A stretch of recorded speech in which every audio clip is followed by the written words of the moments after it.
Imam nešto, ja mislim imam telefon Bihamka u sebe zapisan, zove Bihamk, najvjerojatnije. Prije sam bio član Bihamka, ali nisam obnovio. To jednostavno u nas ne fali takva kultura. To je jedino što bi mogao, ne znam, ili bi normalno zvao policiju, ili ako treba policija staviti. A da li ste upoznati da kada registrujete vozilo da imate besplatne 3 intervencije od Bihamka u toku godine? To nisam upoznat, sve hvala. Dakle, 80% građana ne zna za to da plaćanjem onih 8 km za službu, pomoć i informacije na putu dobiju... Evo, upravo trebam registrirati auto, ovih dana mi ističe registracija pa ću to raditi. Ovo je samo jedan od 80% građana u Bosni i Hercegovini koji ne znaju da prilikom registracije vozila stječu pravo na 3 besplatne usluge od Bihamka u toku godine. To je bio i jedan od razloga zbog kojeg su centri civilnih inicijativa nedavno pokrenuli kampanju Šta plaćam pri registraciji vozila.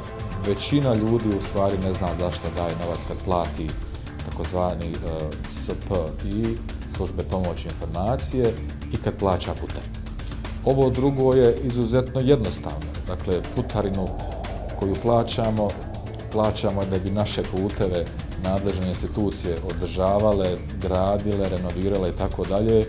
Međutim, stanje u praksi je krajnje negativno, zadovoljstvo vozača je na niskom nivou i jedino što preostaje jeste jedno suštinsko pitanje da li taj novac zaista odlazi u prave svrhe, da li se u hodu koruptivnim metodama dio tog novca izgubi i na kraju ko i kome odgovara za utrošak ne male cifre, dakle tu govorimo o desetinama miliona prikupljenih maraka samo po osnovu te stavke. Osim putarine, vozači plaćaju još niz stavki, među kojima je i služba pomoći i informacija koja vozače godišnje košta 8 konvertibilnih maraka, pri čemu većina njih ne zna da plaćanjem ove stavke unaprijed plaćaju i eventualnu intervenciju na cesti. Naša je namjera u stvari bila da zajedno sa Bihamkom i sa 5 kantonalnih MUP-ova osiguramo informativnu kampanju usmjerenu ka vozačima i vlasnicima motornih vozila kako bi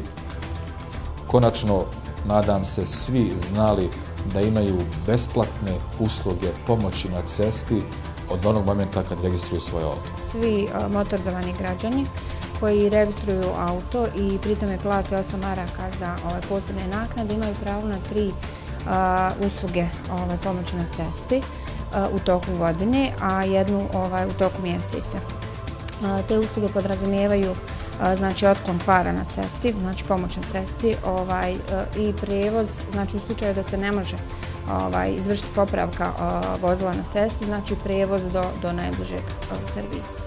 Neinformiranost građana, u ovom slučaju vozača, dovodi ih u situaciju da im se krše prava koja su stekli činom registracije vozila, a da to i ne znaju. Ova kampanja bi to trebala promijeniti.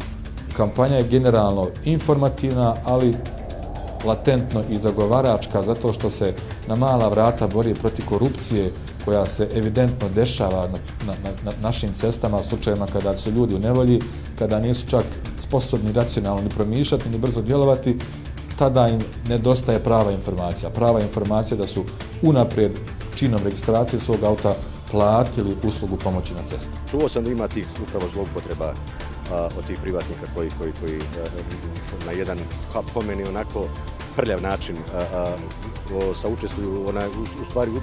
učestvuju u tuđoj nevolji i sami doprinose još više njihovom nekom beznađu kad se nađu u jednoj takvoj situaciji. Dakle, ukoliko vam se desi da vam vozilo stane na putu zbog kvara ili udesa, prva adresa je Bihamk, jer samo na taj način možete ostvariti svoje pravo na besplatnu uslugu koju ste stekli registracijom vašeg automobila.